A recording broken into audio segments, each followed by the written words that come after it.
Our guest this week on ANN Television is Father Nadim Nassar, head of the Awareness Foundation. And with Nadim, we will discuss Syria, we will discuss Iraq, and we will discuss Western policy.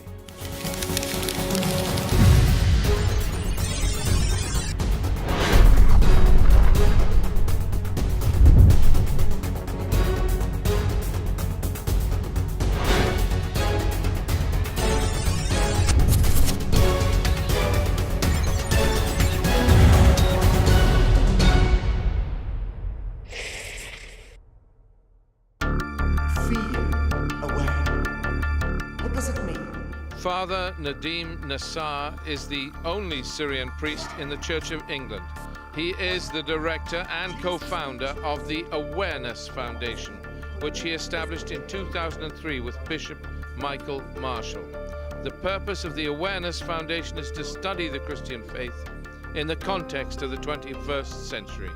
Nadim Nassar is a member of Churches Together in Britain and Ireland's Interfaith Theological Advisory Group, the all-party parliamentary group on international religious freedom.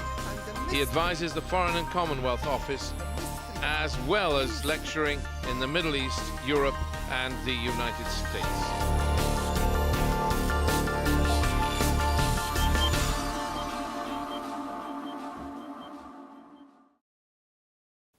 Welcome back to the English Hour on ANN Satellite Television. It's great to be here, and it's great to have you with us again.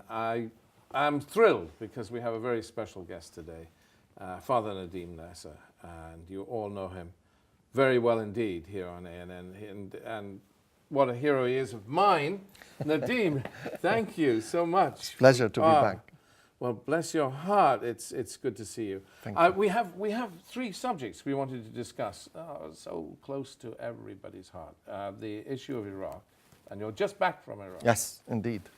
So the issue of dear, precious Iraq, the issue of your homeland, Syria, and then we wanted to talk a little about Europe, the whole European situation, refugees, and what's going on.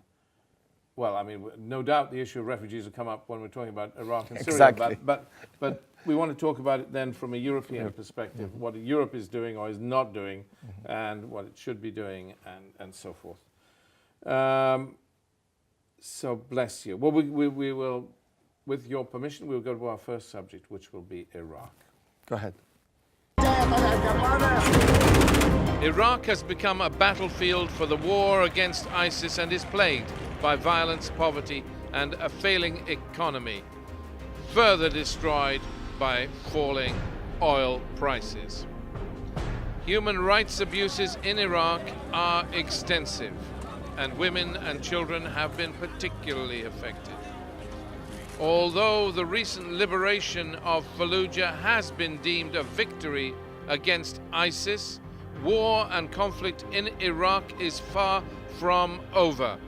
The potential for future peace in Iraq will depend on a political plan for rebuilding Iraq, as well as a solution for Kurdistan.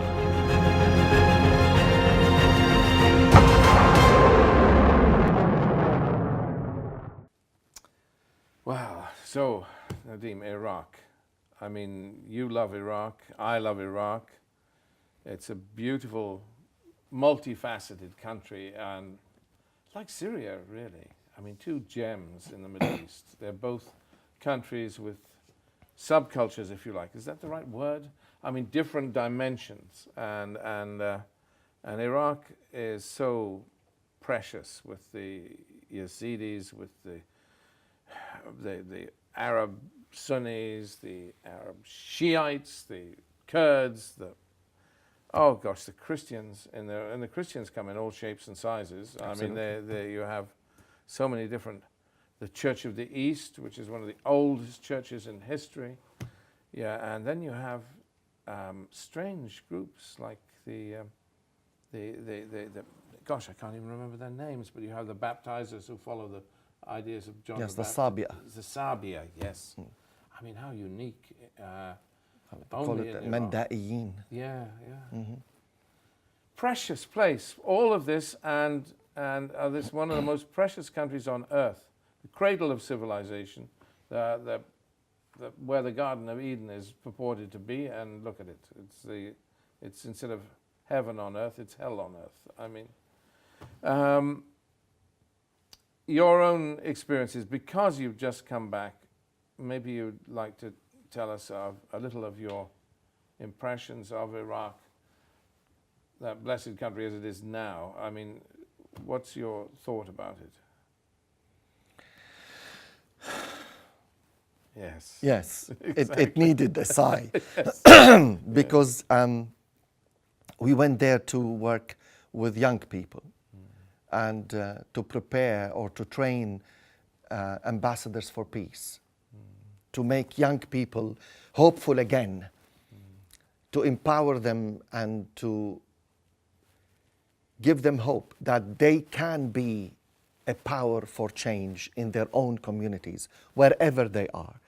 Because most of the Christians there are displaced from Mosul or from the plain of Nineveh.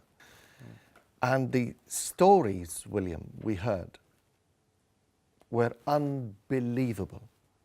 Really, from the Christian community? From the Christian communities, who were close to the Yazidi community, because they were all living together. Well, they are not geographically, as displaced people. No, even before. Even before. I suppose so, yes, because you had... In Mosul places, and Nineveh and all this, and Sinjar, and the communities were not in anywhere before ghettoed. So they were interacting, they were living with each other, and suddenly this nightmare started. And I remember when I talked to the Bishop of Mosul, Bishop Nicodemus, and also the young people. Horrendous stories, painful, heartbreaking. We're not talking about buildings and culture and manuscripts and books and places. All this precious. I'm not saying they are not precious and important, but people are more important. And on every level, there was kind of as if somebody is holding an eraser and trying to erase the mosaic of Iraq. Erase it. One of the best and most beautiful and most precious and historical churches in Iraq. Do you know what it became? Car park. It was erased.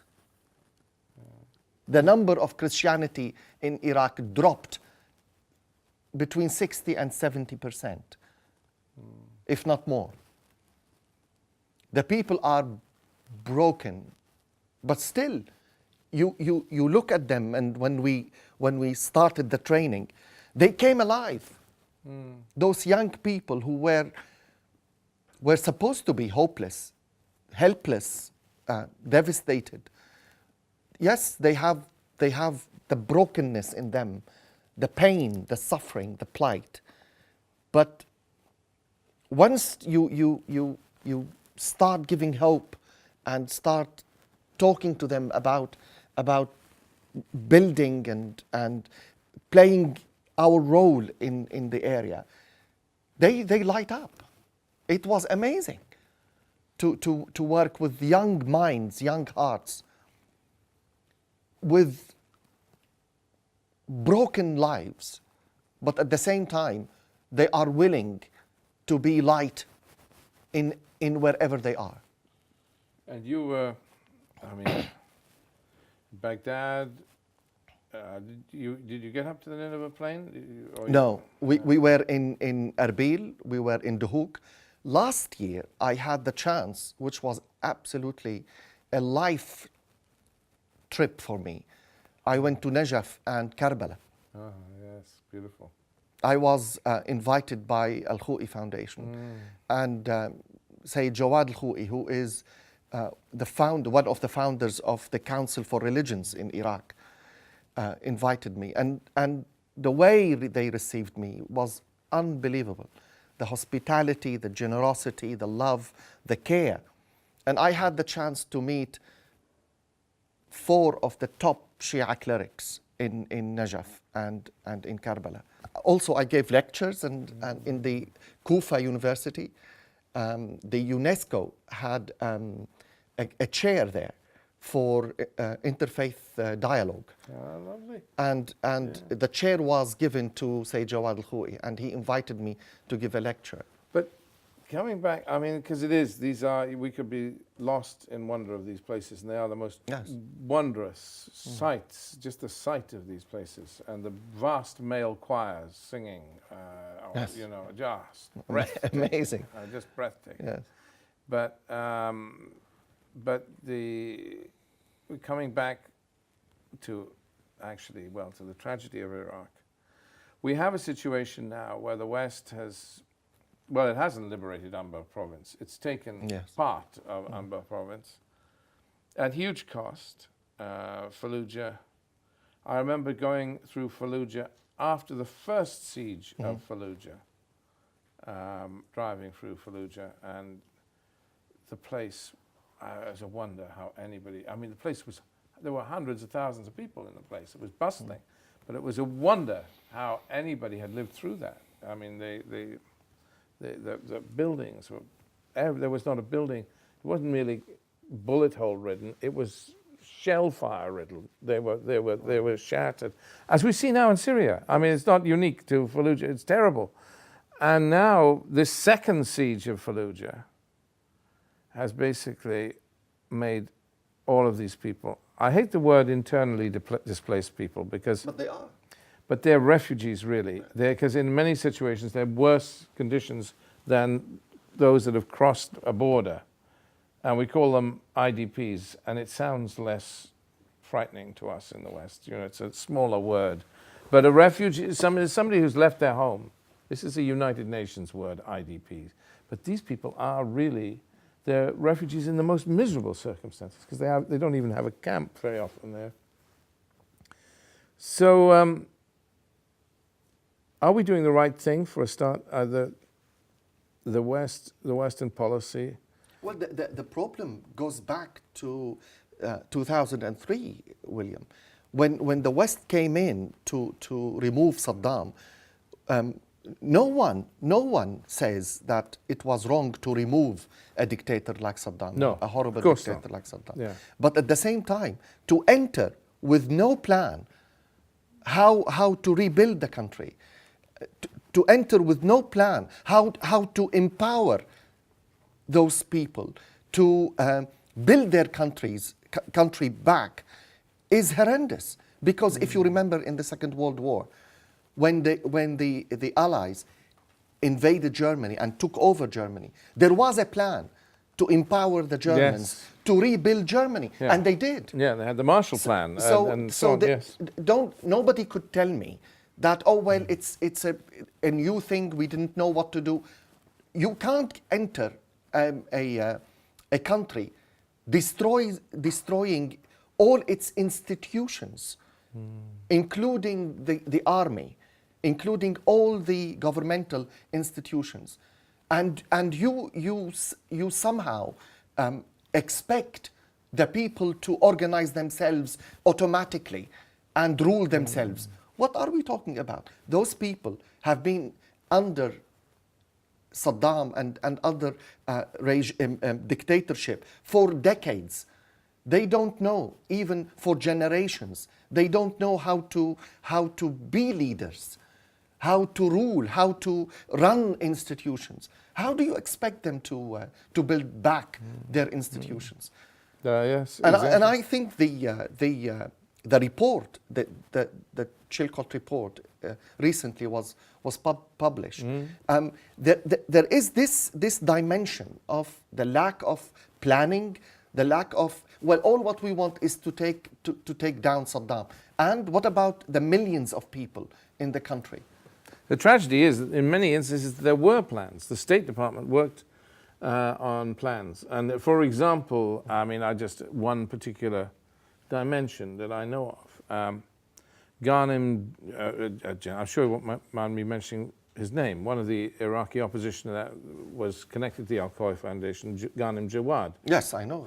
And so he sat on a committee which was State Department run, of Iraqis, and they worked on this whole truth and reconciliation approach to post-Saddam Iraq, and they were going to introduce something, I mean, Iraqi version. They devised it of the of this kind of approach, you know, where you had the South African approach.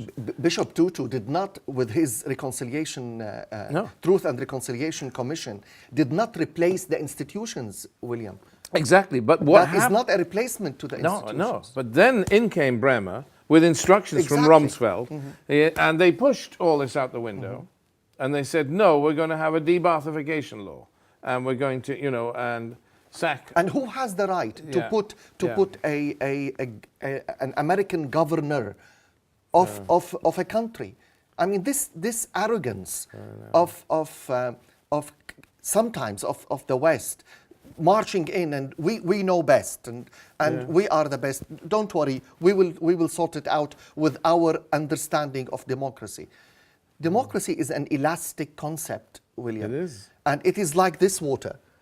The water takes the shape of what you pour it in. So the water doesn't have a shape. Yeah. It's an entity. It's like the democracy. Wherever we introduce the democracy, it should take the shape and the form of the society. Exactly. We can't force this cylinder form on another form on water. Water will take the shape of the form it is in. It's natural.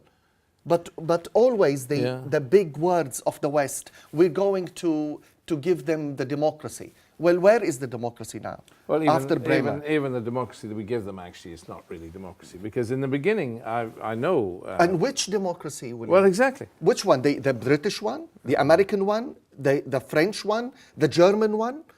Everyone has a model of democracy which doesn't fit anywhere else. We give them one we want to control. It's very interesting in Iraq. It's a warning bell for Syria. I mean, we monitored. I was part of people that went in to monitor many elections. The first election in Iraq, the Sunni community boycotted completely.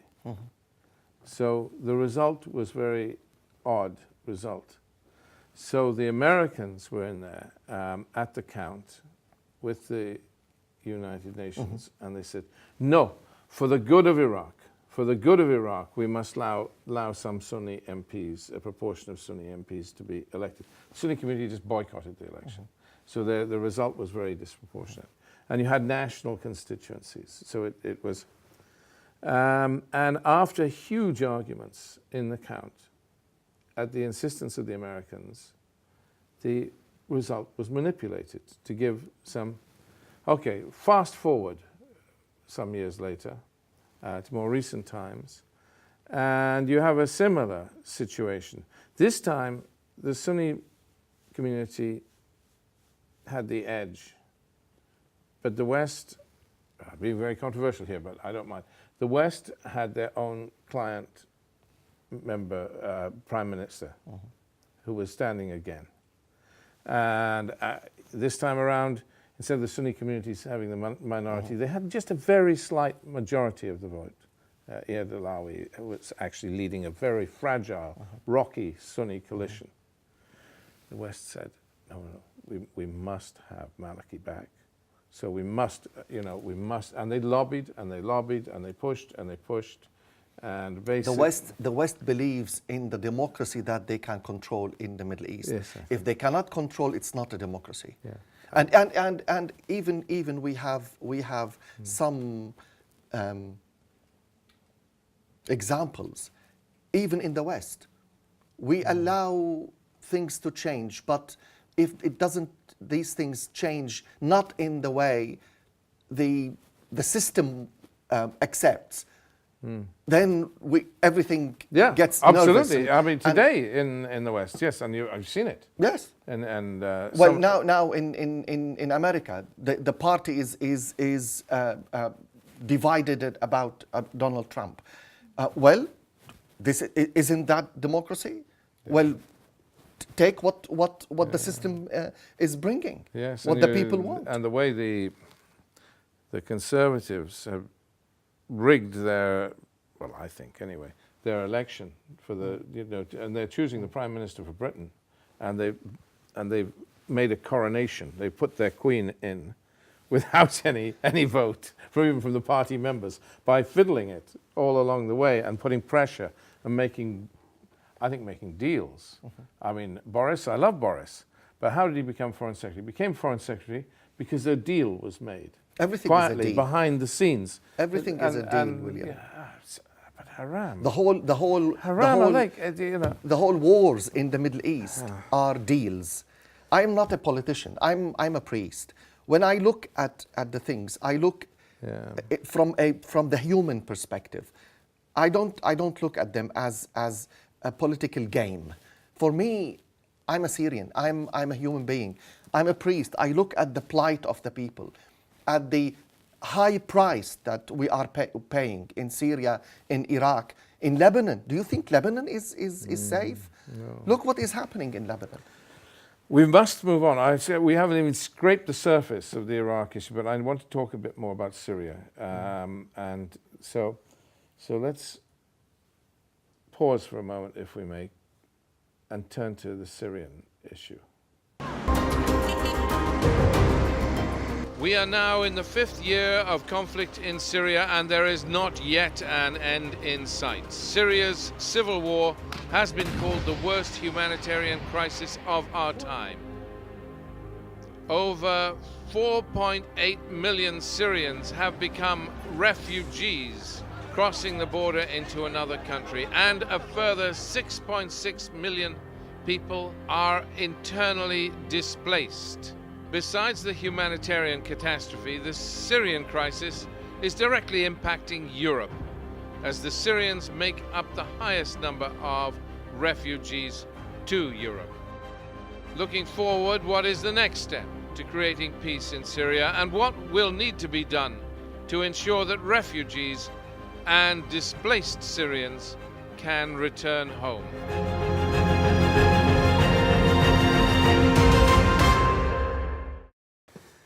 So Syria, your homeland, your country, in a way we talked about Iraq as the cradle of civilization. In some ways, I remember there are more varieties of olive tree in Syria than any other country on earth.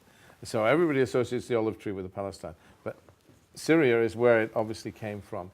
And we talk about the mosaic of Iraq, but if Iraq is a mosaic, Syria is more than a mosaic. There are almost as many varieties of people as there are varieties of olive tree. Yes. This extraordinary country. And Aleppo alone has 11 bishops.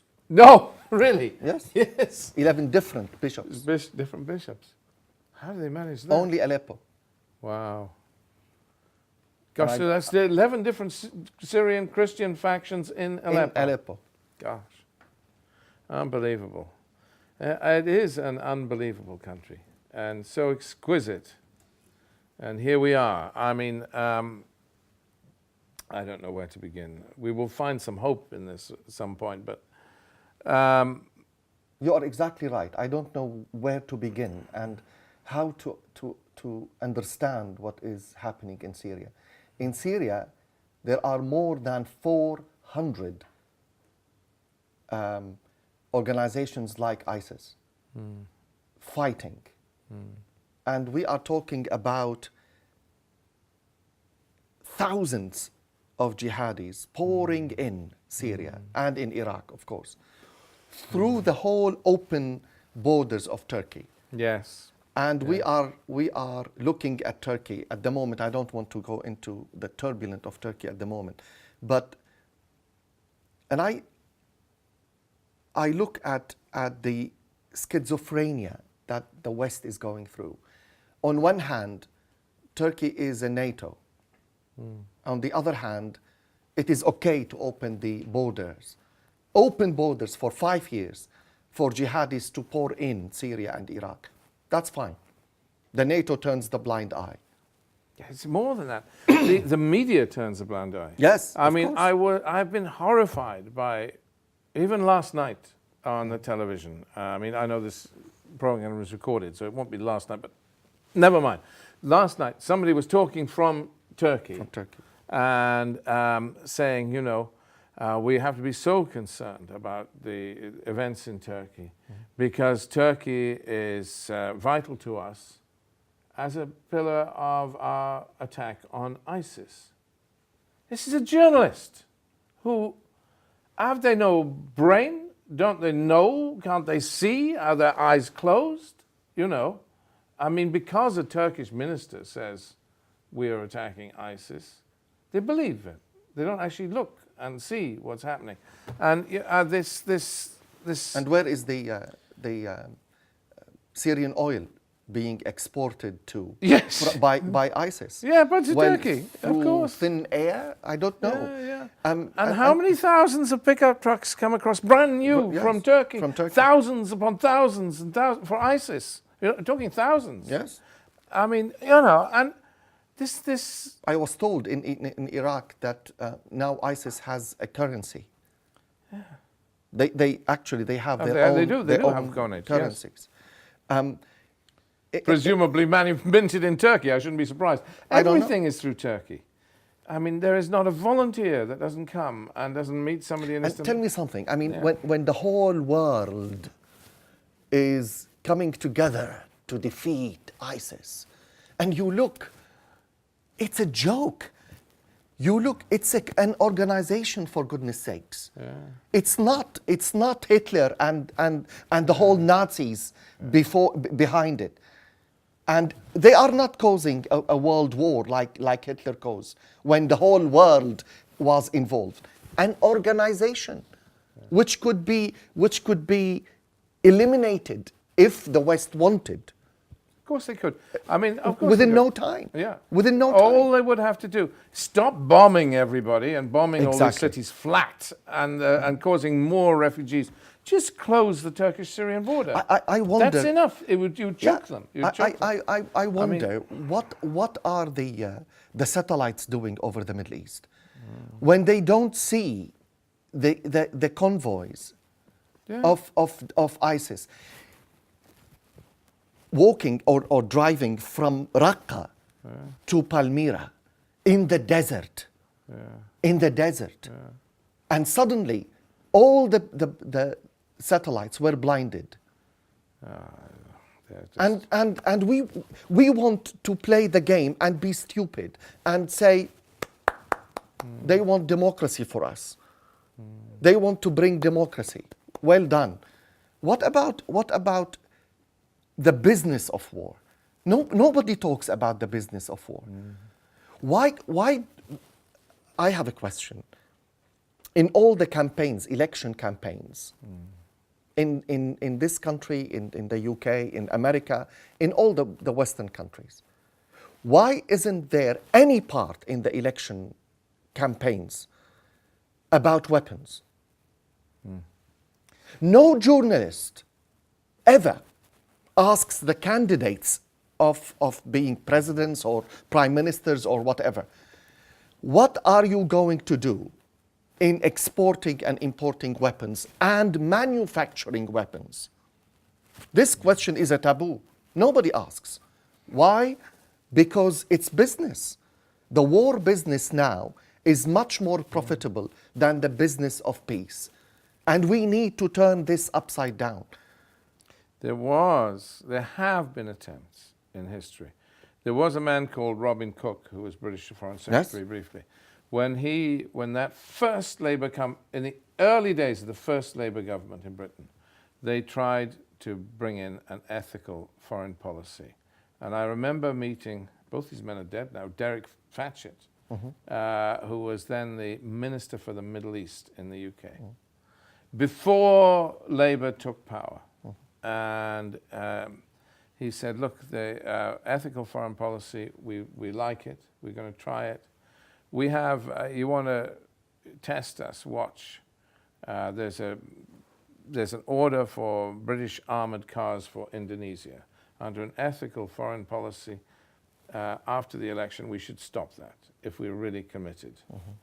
And you see if the contract is stopped or the contract goes ahead. And we'll watch and see how much power this concept has. The contract, of course, went ahead. Of course it went ahead. But there were some men at that point in history who were trying to push for more controls on arms. Derek Fatchett, Robin Cook, and these men are dead and gone, and I don't think anybody is trying to do that. Nobody can even talk about it, William. Well, those that do. I mean, you look because there are the deals are worth billions and billions. Yes. So the economy, can the economy cope without the business of arms and weapons? And there's so many arms. I remember in post-Saddam Iraq, in Baghdad, I, William, could have walked around the street. I could buy a Kalashnikov for $18. For $18, I could pick up a Kalashnikov anywhere, no problem. I mean, and I presume with all the weapons flooding through Syria, I mean, it's a similar situation. When I was in Beirut, living in the civil war in Lebanon, for 17 years, you could buy anything. You could buy RPG. You could buy Kalashnikov. You could buy anything. You could buy a tank in Lebanon. Militias had tanks. Where from? And now we are talking about Trident, rebuilding the nuclear arm. Oh, what a joke! Yeah, no, that's it. I sometimes it drives me crazy. Do you know the Trident? It's costing billions. Billions to the British people. Never mind. I mean, billions, which could be used for peacekeeping troops or something. You could hire for the cost of Trident, for the billions it costs, you could hire 1 million men at salaries of £20,000 a year. You could have 1 million-man army to send out. I tell you the argument. What is the point? The argument of the top people of those who were pro the Trident, and that it was on the BBC a couple of days ago, and he said, you know, there are so many nuclear little bombs and elements out there, and they can fall into the hands of terrorists who could attack us. So what are we going to do? And I said, and I was looking at him, and he is really, and all seriously, he is insulting every intelligent person in this country and saying, what shall we do? We sit and we can't retaliate. And I thought, what are you going to retaliate? Well, if a terrorist from Syria came here and exploded a nuclear device, so you make a nuclear attack on Syria? Yes. I mean, what retaliation are you talking about? Yeah. If there is no danger of a nuclear war between countries, you are afraid of terrorists having nuclear weapons, and you want to retaliate with nuclear weapons? Exactly. And because of that, you are paying billions to rebuild the whole nuclear. And each one of these Trident missiles has 8 times the power of the nuclear bomb in Hiroshima. Each single one. What are you going to do? What are you going to, what? You're going to obliterate half the world? Britain alone can obliterate half the world. What's the point in it? It's incomprehensible. Incomprehensible. Anyway, never mind. And in Syria, instead of pushing and pushing and pushing for dialogue, I don't know what Mr. de Mistura is doing. Oh, what a waste of time. What an utter waste of time. The man, I mean, he doesn't speak to everybody. He does nothing but waste everybody's time. I thought we could have an honorable man as UN representative, at least that would make some effort with all his heart to do something and change things. Bring back Lakhdar Brahimi. I mean, this man is pointless, utterly pointless. And the dialogue he is needs to dead. be called to account. Yeah, of course. The dialogue is dead. And this choosy Yeah. politics of who's going to be around the table. And every regional Shameful. or international power would put the conditions who is going to be around the table is absolutely madness and will not reach anywhere in Syria. Instead of bringing those sane people who could speak to us and speak in the name of the Syrian people and sit down at the end and, for goodness sakes, bring those who can take some decisions, who can implement those decisions on the ground and stop the war, stop the bloodshed, and let's start the building process. Oh, I so agree. And this takes, what does it take? It takes America, Iran, and Russia to stop messing around and come together and because Saudi is out on its own. Well, Saudi needs to come. Even Saudi, for goodness sake, can be brought into the equation. But they are all brought in, except the Syrians.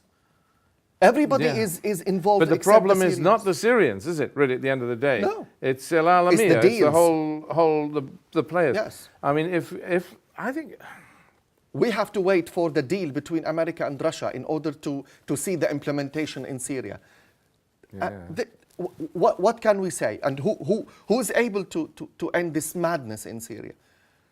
It is madness. It's insane what is going on in Syria.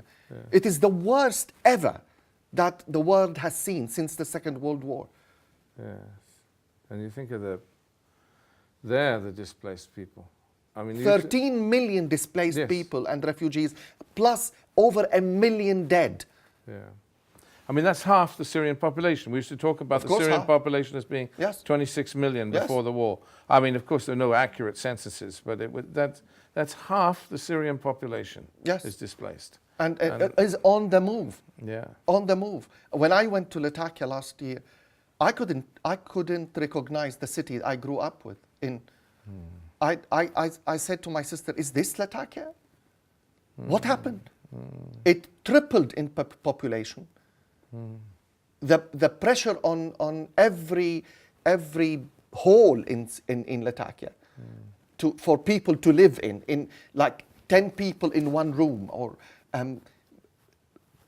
the pressure on the bigger, not Latakia as a city, but as a province. The pressure is beyond belief. On the pressure on the schools, electricity, water, and can you imagine if you take out the institutions that are running now in Syria? Regardless whether you are pro the regime, against the regime, I don't care. Can you imagine if now in Syria happens what happened in Iraq, and you dissolve all the institutions, what will happen? Yeah, horrendous. I can't even imagine the disaster. I can't imagine the disaster. Why are we still unable to bring those people who can dialogue and have the red line, not people, but the country? My red line, I always say, well, everybody wants to know whether I am pro or against the regime, or pro the opposition or against the opposition. I am not pro or against anybody. My red line is not a person. My red line is Syria. Anything which brings peace, prosperity, and love and coexistence in my country, I am pro. I can't define myself by what I'm against. I define myself what I believe in, not what I believe it is wrong. So we need to end this insanity in Syria and call upon clergy. I tell you, we have a role to play, not to solve the problem in a political way, but we have a role, all the clergy in Syria, from all denominations and all religions, to come together and say a word to the Syrians inside Syria and to the world to end this insanity in Syria. The silence has lasted too long. Maybe that's a way forward. Maybe that is of itself is a way forward. I'm I working mean, with the UN about it. But we are only in the process of looking at some way to do that. To bring those, because religion in Syria and faith, as you know, in the Middle East, is embedded in the very details of our lives. Of course it is. And we need to bring all those who love this country and still believe that something good can be built in this country, to come together and put as much pressure as we can on world leaders, governments, everybody, organizations, in order to stop the bloodshed and reach to a ceasefire instead of this madness, and sit around the table and start a reasonable dialogue. Gosh, that's very powerfully said. I'm sorry, I'm very passionate when it comes to Syria, because when I look and see what is happening now for over 5 years, it's mad. In the 21st century, the world to allow such thing to happen, not because it is Syria, anywhere in the world, it is not anymore acceptable. No, of course it isn't. But the problem is, we are advanced in technology, but we lost the sense of civilization. To be civilized. The West sees itself as the civilized world. No, the West is advanced in technology, but not advanced in civilization.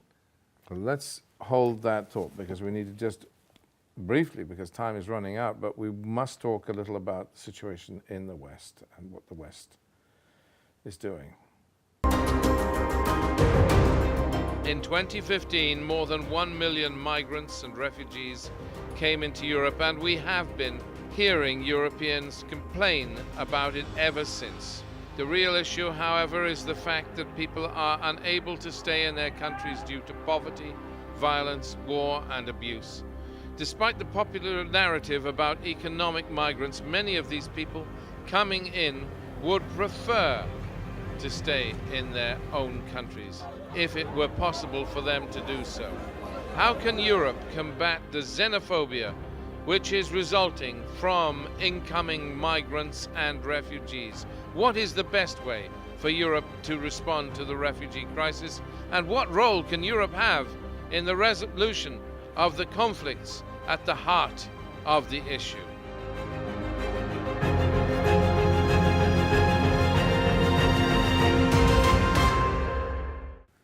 So the West, us here.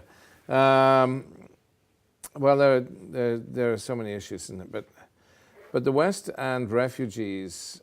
We just touch on that with these. I don't know what to say about this. The refugees coming to the European Union are becoming a hugely controversial issue here. Many of them, but by no means all, Syrian refugees. Many of them, of course, come from the Horn of Africa, across the Mediterranean, and so on.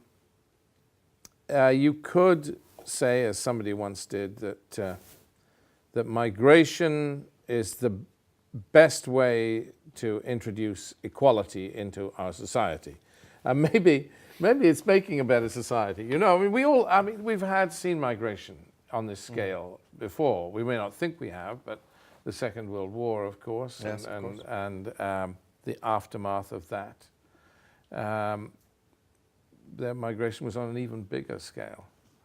What to say? It is, and it settles down eventually, and quietens down. So you could say it's okay.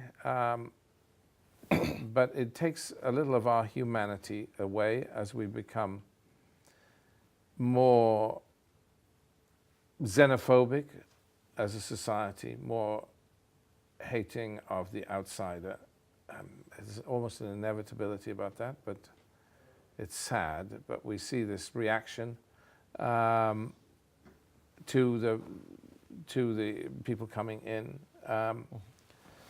It's the dark side of humanity that because there, but for the grace of God, we could be a refugee. I mean, very much so. I mean, if our circumstances had been different, we'd been born in a different society. And then there are other things, of course, that reinforce that. We have had these terrible terrorist attacks like Nice recently and so on. What is that? One rogue individual. And yet ISIS claims him as their own. Hero. Hero, exactly. One disturbed man doing this terrible thing. I mean, it affects us. It affects us all, and then it's in one sense it's nothing. One bombing in Baghdad it can be worse, and yet in another sense it which didn't appear in the media more than seconds. I know. But it brings it home to us in the West. What to say? I mean. Before we complain about immigrants and all this flooding of refugees to us, why don't we think about what made them refugees? Those people are people with stories, with families, with homes. Yes. They didn't want to be refugees. They had their lives. They sent their children to schools. They had dreams. They had hopes where they were. They didn't want to come to Europe or to anywhere in the world and start from scratch. Nobody throws themselves in a rubber boat in the sea unless life and death became equal to them. Exactly. Nobody chooses to put their lives at stake in this way. How can we tell people here? I don't want to tell the people here just you need to be hospitable and accept refugees in your homes and open your cities to them. Because we are territorials in almost by nature. But the bigger question is what are we doing to stop the war and allow those people to go back? They don't want to live here and start from scratch and as if they didn't have life. Those people had lives and they wanted to go back to their lives. I asked the Christians in Iraq, would you like to go back to Mosul and to Nineveh and all the wonderful villages and towns you had? They said, yes, we would love to. Even after they felt broken, they felt betrayed, they felt everything. They lost everything. But let's not kid ourselves and make this refugee crisis as the crisis of Europe, how to deal with it. Well, deal with it by focusing on ending wars in the Middle East. Because the volcano is in the Middle East and the sparks are going everywhere around the world. But we have to go back to the fire, the place of the fire. Everybody in the world is experiencing the sparks. Even in Nice, even in Paris. Yesterday in Germany, somebody, a refugee, attacked with axe and knife. Yeah. It won't be yesterday by the time this goes out, but yes, exactly. Exactly, it did indeed, and what a horrible business. Well, the attack again, in Germany. And ISIS claimed this boy. Well, he not only claimed, he made a video. I saw it, and I saw the translation in Arabic, with playing with a knife and saying, we will come after you, in your institutions, in your airports, and kill you. I tell you something also, William, we haven't touched on, which is a whole subject, is the Islamic leadership. I have a problem with the Islamic leadership. From Azhar to Mecca to all the muftis in the world. What I'm asking the leadership, the Islamic leadership, what on earth are you doing? But then you see, I mean, the problem is, and we've seen this, religious leaders all over the world, our own bishops in the West, they rarely have high levels of integrity and courage when it comes to speaking out on issues of war and peace. Well, in this case, I'm sorry. Don't blame people when they think that Islam is the evil, not some crazy people who are Muslims. Don't blame people who are not aware of what the religious leaders believe. If I have no courage to tell what Christianity believes, I don't have the right to blame people when they think ill of Christianity.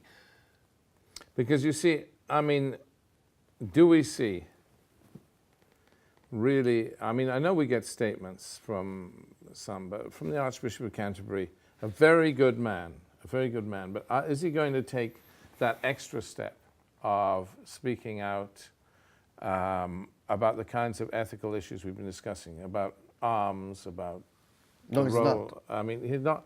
Why he's not going to do that? Because he's afraid of offending part of his congregation or something, or alienating part. He feels he must represent them all. Christ wasn't afraid to offend those the religious leaders in his time. Yeah. If you look at the whole gospel, you see Christ, the humble, the healer, the lover, the loving, emptying himself to help people. But when it came to the clash with the religious leaders, he turns into a dragon. He turns into a storm, a volcano. Look, read the gospel and see how Jesus Christ clashed with the religious leaders in his time. Why? Because the religious leaders did not do their jobs as religious leaders. And we are allowing some religious leaders, and especially Muslim religious leaders, to brainwash thousands of young men and women. And who is forming the counter narrative? Well, exactly. So let's just. We have only individual voices. You're right. So this brainwashing you're talking of, I mean, the ISIS ideology, which is the classic thing, of the classic modern extremist ideology, which goes way beyond Wahhabism, to which it's compared and so on. Because for ISIS, these are the days of Armageddon. We are in the last battle, and indeed they predict that the last battle will take place in Raqqa, and so that's their focus. Sorry, not in Raqqa. I beg in what's the name of their Darbik, in Darbik. Oh, right. Yeah, okay. which is why they named their magazine Darbik.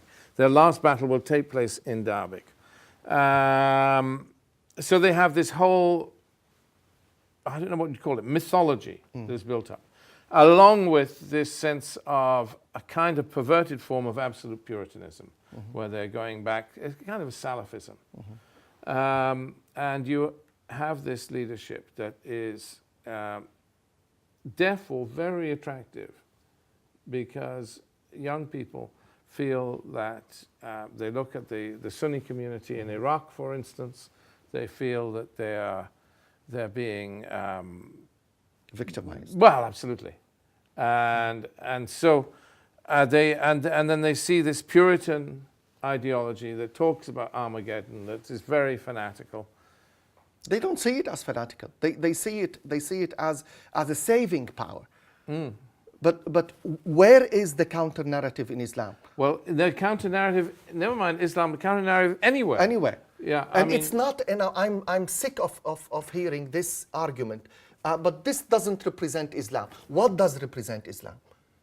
I'm waiting for somebody to tell me, even in, other than individual voices here and there, they appear on Facebook or YouTube. I want an organized counter narrative which tells me not only those are not Muslims. I'm sick of this argument. They are not Muslim. They don't represent Islam.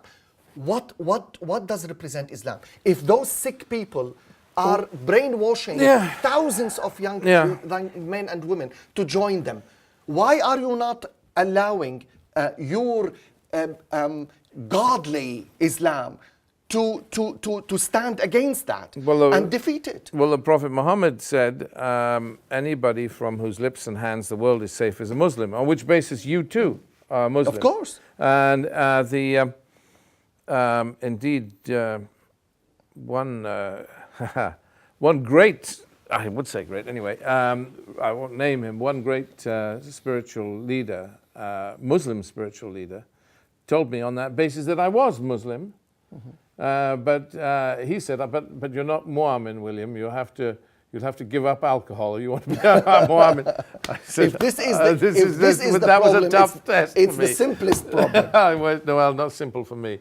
Anyway, the ideology of Islam is that you are people of the book. The fanaticism. Well, I am the people of the book, but as the Christian, if I was a Christian according to the Quran, but my Christianity is not according to the Quran.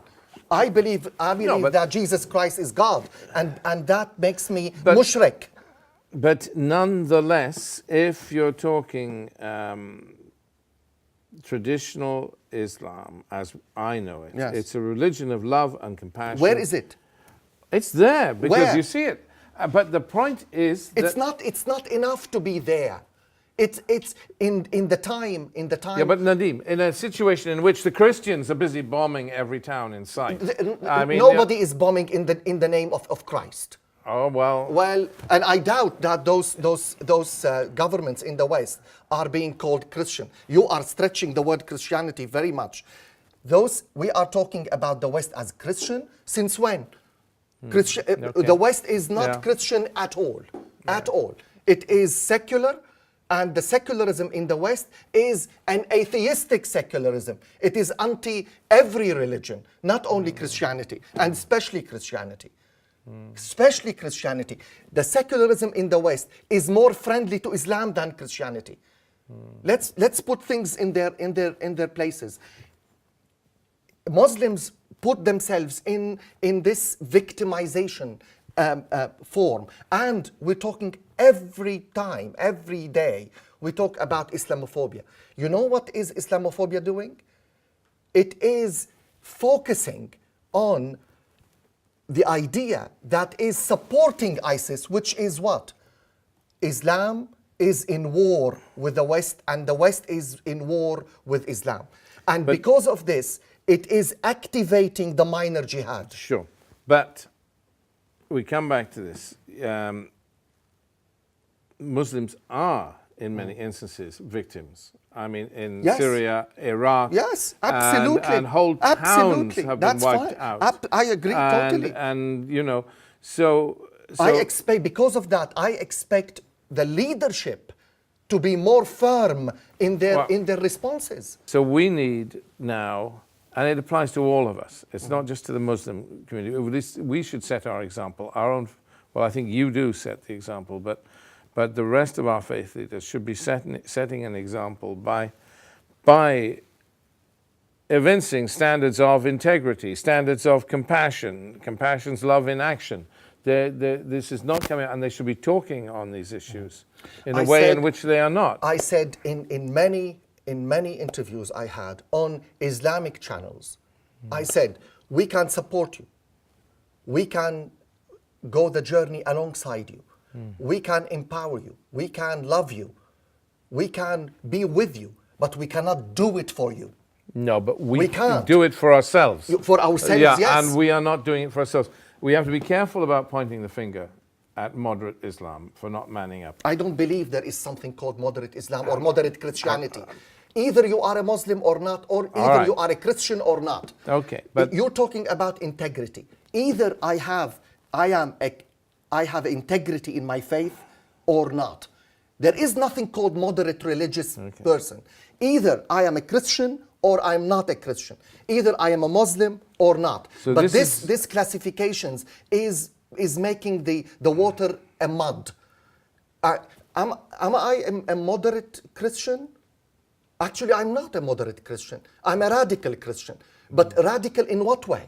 Radical in service, radical in love, radical in following the teachings of Jesus Christ of giving myself for the people I love, for humanity. Radical in a sense, I don't compromise when it comes to my principles.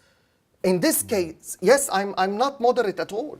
well, and then this indeed, I think, is a call to all the believers of the world, including ourselves, to stand up and be counted at the time that's necessary. Nadim, we could take this much further. I wish we did, but we've already overrun where we've talked so long. Thank you so very much for sharing your very powerful thoughts with us. Real blessing to have you with us. Thank you very much for having me. Many thanks.